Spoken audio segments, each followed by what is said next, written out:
I have $7.1 million. My own mother still asks me if I need help paying rent. My ex left me a note that said, I don't even know who you really are anymore. This is what happens when you become a millionaire and tell absolutely nobody.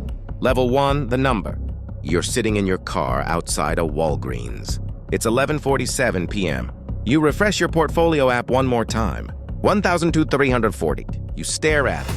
You don't smile. You don't call anyone.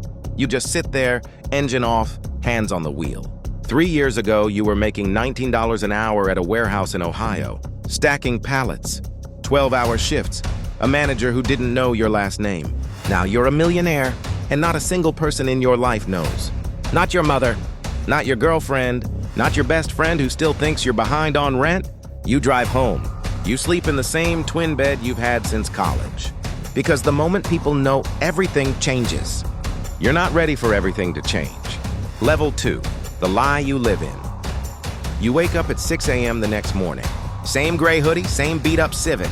You drive to the same job you've technically needed for 2 years, except you don't need it anymore. You haven't needed it for 4 months, but quitting would raise questions. Questions lead to answers. Answers lead to people knowing.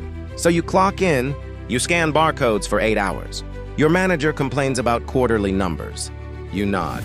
Inside your head, your index fund just moved more in an hour than he makes in a year. You say nothing. You've learned the first rule of silent wealth. The face you show the world has to lag behind the truth. Always behind, never ahead. Level 3, the first crack. Your girlfriend notices something, not the money, the distance. You've started disappearing into your phone at dinner, checking charts, tracking positions. She asks if something's wrong. You say work stress. It's not a lie, it's a redirection. That night you transfer $40,000 into a separate account. An account she doesn't know exists. An account nobody knows exists. You tell yourself it's just smart structuring, but some part of you knows what you're really doing. You're building walls, quiet ones, invisible ones. Walls between you and the people who are supposed to know you best. 2 weeks later, she finds a tab open on your laptop, a brokerage login screen. You close it too fast. She notices that too. Just messing around with stock stuff, you say. She nods. She doesn't push. But something has already shifted in the room. Level 4, the system. You start moving differently. Not faster, smarter. You open 3 separate brokerage accounts under 3 slightly different versions of your name. LLC paperwork filed in Wyoming. Anonymous ownership, 0 personal disclosure. A P.O. box 2 towns over for anything that needs a paper trail. You read tax law for fun now. Not because you enjoy it. Because every dollar untracked is a dollar that stays invisible. Your portfolio crosses 1.4 million. You still drive the Civic. You still buy the store brand cereal. Because visible wealth invites visible questions. And you have decided questions are the enemy. Level 5, the offer. A guy from your old warehouse job reaches out. Mutual friend, casual coffee. Turns out he's not broke either. He's quietly invested in 3 rental properties. He recognizes something in you. The same hunger, the same silence. He invites you into something bigger. A private group. 11 people. All under 35, all sitting on 6 or 7 figures nobody knows about. They meet once a month in a rented conference room above a dry cleaner. No social media, no names exchanged in writing. Just deal flow, off-market real estate, pre-IPO allocations. You walk in with 1.4 million. You walk out having just committed $300,000 to a deal you don't fully understand yet. Your heart is pounding in the parking lot.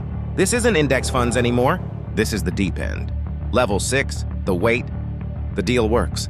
$300,000 turns into $610,000 in 14 months. Your net worth crosses $3 million, but something else grows too. Paranoia. You start checking your accounts for unusual logins. You delete browser history out of habit, even though there's nothing to hide from anyone, except everyone. You start watching people's eyes when they ask what you do for work, looking for the question behind the question. Your girlfriend finds a brokerage statement in your jacket pocket. She doesn't say anything right away. She just looks at you differently for 3 days. When she finally asks, you tell her everything. The accounts, the LLCs, the group above the dry cleaner. You expect relief. Instead, you watch her face change. Not happiness. Calculation. Level 7, the fracture. She doesn't leave. That's the part that scares you. She starts asking questions about the accounts, about our future, about why everything is in your name alone. You realize, too late, that secrecy was never just protecting you from the world. It was protecting you from the people closest to you finding out who you've become. Someone who calculates, someone who trusts numbers more than people. The arguments start small, about a vacation you can't afford to take, even though you can afford the entire resort. About why you won't put her name on a single account. The relationship doesn't end in a fight.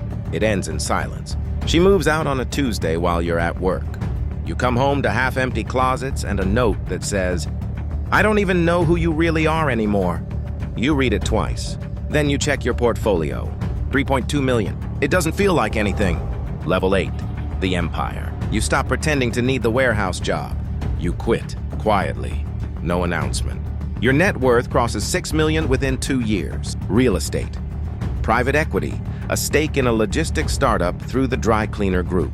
You move to a new apartment. Modest on the outside, $4,200 a month, paid through an LLC. Nobody at your new building knows your name is attached to 7 figures. You order the same coffee every morning. You tip the same amount. You are by every visible measure unremarkable. And that unremarkable shell is the most expensive thing you own. It costs you relationships. It costs you spontaneity. It costs you the ability to ever just say who you are out loud. At a family dinner, your cousin jokes about your dead-end job. Everyone laughs. You laugh too, because correcting him would mean explaining 4 years of silence in one sentence, and you're not ready to do that. But it protects the only thing you've decided actually matters now. The number. Level 9, the investigation. Then a letter arrives.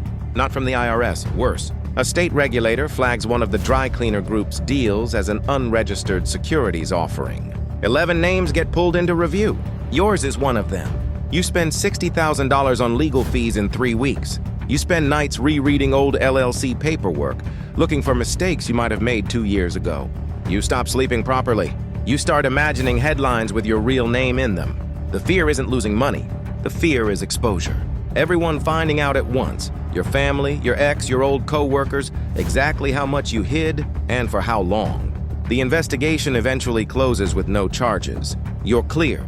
But something in you doesn't relax. You've learned that silence has a half-life. Eventually, someone always asks the right question. Level 10, the cost. You are 31 years old. Net worth 7.1 million. Nobody at your gym knows. Nobody at the grocery store knows. Your own mother still asks if you need help with rent. You let her ask. You sit in your apartment most nights, alone, scrolling through portfolios that have made you wealthier than 99% of people your age. You think about your ex sometimes, about the note. I don't even know who you really are anymore. You used to think that sentence was unfair. Now, 3 years later, you're not so sure she was wrong.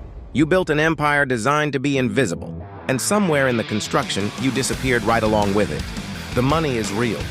The silence is real. But the version of you that exists in other people's eyes, the broke guy, the warehouse worker, the one everyone still pities a little, that version isn't real anymore, and you're the only one who knows it. You close your laptop, you turn off the light, and the number sits there in the dark, untouched, unknown, yours alone.